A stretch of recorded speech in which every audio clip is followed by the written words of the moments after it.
Yeah. So if you consent to it, I'm going to place it up to your mouth. You're going to exhale through the straw like you're blowing up a balloon. Does that make sense? Yep. Okay. And just blow hard? Yep, just blow hard through it. In a world where every choice has consequences, the story of 18-year-old college student Victoria Wallerick is nothing short of a cautionary tale. Imagine being on the brink of adulthood, your future full of promise, but then life takes an unexpected turn. Today we delve into the gripping narrative of Victoria Wallerick, a name that made headlines when she found herself on the wrong side of the law not once, but twice. It's a tale that raises some serious questions about youth, responsibility, and the consequences of our actions. But what led this bright young woman down such a dark path? Was it a cry for help, a reckless streak, or just plain bad luck? What does this story reveal about our society, its attitude towards underage drinking and the criminal justice system? And most importantly, what lessons can we all learn from Victoria's story to prevent such incidents from happening again? Join us as we uncover the shocking twists and turns of this unfolding drama and ask ourselves the most pressing questions. How did she get here, and can she find her way out? Stick around, because this is a story that will leave you questioning the choices we all make in life. Will Victoria Wallerick find redemption, or is she destined for a life of regrets? Let's find out.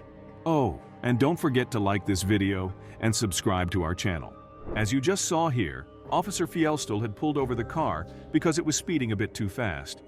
Approaching the driver's side window, Officer Fjellstol kindly asked for the driver's license, expecting a routine exchange. But the young driver admitted that she had left her wallet at friend's home.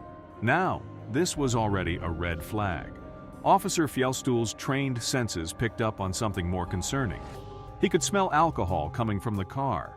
How much have you had to drink as far as alcohol goes? I'm already smelling it coming out of the car. So he asked the driver about it, and she confessed to having had a drink. In that simple exchange of words, the situation took a serious turn. It was the kind of moment where a routine traffic stop transformed into something much more complex. Officer Fjellstol's years of experience told him that this was a pivotal moment, one that would require careful handling and could have far-reaching consequences. Now, after that initial exchange, Officer Fjellstol wasn't done yet. He jotted down the driver's name and birth date just to keep things official. What's your last name? Wallerick, W-A-L-L-E-R-I-C-H. Then he went back to his patrol car for a little detective work. He needs to verify that license, make sure everything checks out. Officer Fjellstol is thorough, you see. After a bit of keyboard tapping and database searching, he was ready to head back to the scene. This time he had a new set of questions. He wanted to see if anyone else in the car was underage. You know, the whole, did you sneak into the party before you were supposed to deal? But that's not all. Officer Fjellstol was on a mission. He also wanted to know if anyone in the car was the designated driver who hadn't touched a drop of alcohol. But here's the twist, though. When he questions them, they all came clean, sort of. They admitted to having a few drinks, but were quick to add that it was hours ago. No, we had a couple drinks earlier, but that was like a couple hours ago. We only had 2 drinks. Okay. Now the officer takes a step further. He asks Victoria to step out of the car. You see, he's not just here to write tickets and hand out penalties. He's concerned for their safety. With a calm demeanor, he tells Victoria something quite important. He mentions that they could have easily dialed a number for a ride instead of taking the wheel under the influence. It's a friendly reminder that safety should always come first. But here's where it gets interesting. The officer wants to make sure Victoria is really okay to drive. So, he goes on to perform a few tests. He starts by checking her eyes. He's checking if her vision and coordination are up to par. He's got this finger. All right. Stand your feet together, place your arms on your sides. What I'm going to do is I'm going to check your eyes, just keep your head still and follow the tip of my finger with your eyes and your eyes only. Don't move your head and keep looking at my finger until the test is over. Can you see my finger okay? Do you have any head injuries or anything wrong with your eyes? And he instructs Victoria to stand still and focuses her gaze solely on his finger. No head movements, just her eyes locked on that finger. It's a simple test, but it tells a lot. Now let's see how this eye test pans out.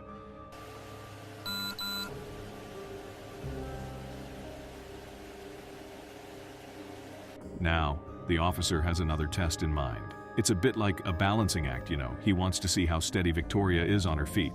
So he asks her to stand on a straight line. He gives her some specific instructions. Left foot on the line, right foot in front, touching heel to toe, arms down by her sides, just like you'd stand at attention. And here's the tricky part. He tells her to take 9 steps forward and then 9 steps back, all while keeping that heel-to-toe position. Yep. Okay. When I tell you to start, you're going to take 9 heel-to-toe steps on the line, turn, and take 9 heel-to-toe steps back. Okay. When you turn, just keep your front foot on the line and turn by taking a series of small steps with your other foot. Okay. I'm going to demonstrate real quick for you for demonstration purposes. I'm going to take 3 steps and you're going to take 9, okay? It's Okay. going to look like this. The officer is pretty clear with his instructions, even demonstrating it for her. He wants to be sure Victoria understands what's expected. But, as you'll see right here, things don't go quite as planned.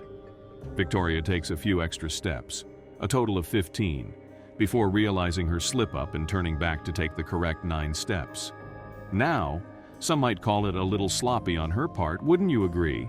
It's these small details that the officer is carefully observing, and they might just hold some significance in the unfolding events. Now, the officer is ready for the next test, the one-leg stand. So the next test we're going to do is the one-leg stand. So we'll get a little bit Okay. off the roadway here, just right over here, Do I put okay? my shoes back on or- He asks Victoria to pick either her right or left leg, whichever she's more comfortable with, and lift it about 6 inches off the ground. But here's the catch. She's got to keep that raised foot nice and level with the ground. With her legs straight and her arms resting by her sides, the officer lays out his instructions. He tells her to count out loud in a very specific way, saying, 1001, 1002, 1003, and so on. When I tell you to start, you're going to raise your right or left leg with the foot you prefer, approximately 6 inches off the ground, keeping your raised foot parallel to the ground. Okay. Keep both legs straight and arms down to your sides. We'll hold in that position, count out loud in the following manner: 1001, 1002, 1003, and so on until I tell you to stop. Oh, and there's one more thing. She's got to keep her eyes locked on that raised foot. It's kind of like multitasking in a tricky balancing act. Just to be crystal clear, he demonstrates the whole routine for Victoria, just like he did with the previous tests. 1001, 1002, 1003, 1004, 1005, and so on until I tell you to stop. Notice how my foot's parallel to the ground, about 6 inches off the ground. It's about the Okay. size of a pop can, okay? But here's where the plot thickens. As you can see, Victoria starts counting from 1, even though she was supposed to start from 1001. Count out loud. 1, 2, 3, 4, 5, 6. It's one of those small details that can make a big difference in situations like this. She manages to hold her foot in position for a full 30 seconds. But that counting slip-up, well, it's a crucial detail to note. These subtle moments in our story are key in understanding how Victoria is handling these tests. Now we're getting into the serious business, the breathalyzer test. The officer wants to know exactly how much alcohol is in Victoria's system. All right, so this is the preliminary breath test, okay? As you can see, it's zeros. Yeah. So if you can sense it, I'm going to place it up to your mouth. You're going to exhale through the straw like you're blowing Okay. up a balloon. Does that make sense? Yep. He hands her what looks like a small device, and he asks her to blow into it, just like you'd blow up a balloon. The results are nothing short of shocking. Victoria registers a 0.179% on the breathalyzer. To put it in perspective, that's well over the legal limit for alcohol consumption. The officer isn't done yet. He wants to know more. He asks Victoria when her last drink was, and if there was anything else in her system, like weed or any other drugs. It's all about getting the full picture. 30, my last drink would have been at, I'd say 1 o'clock. Have you smoked weed, anything like that tonight? No. No? Any recreational drugs, pills, No. anything like that? No. Okay. Next, he asks her to stand with her feet together and her arms at her sides. What comes next is quite unique. He starts moving his finger in circles around her face, bringing it close to the bridge of her nose, but not actually touching it. He instructs Victoria to follow his finger without moving her head. I follow your finger? Correct. Just keep Okay. your head still. Follow tip of my finger with your eyes and your eyes Okay. only, okay? After that, he takes it one step further. He asks her to close her eyes and look up. Go ahead and look up the sky and close your eyes You like just that. close them? Yep, just keep it like that. Just keep it closed. Oh, okay. All of these tests, one after the other, are part of the process to determine if she's fit to drive. Each step reveals more about Victoria's condition and whether she's been driving under the influence. The officer isn't done yet. He decides to perform one more breath test on Victoria. This time, the results are even more shocking. It shows that she's a staggering 3 times over the legal limit for alcohol.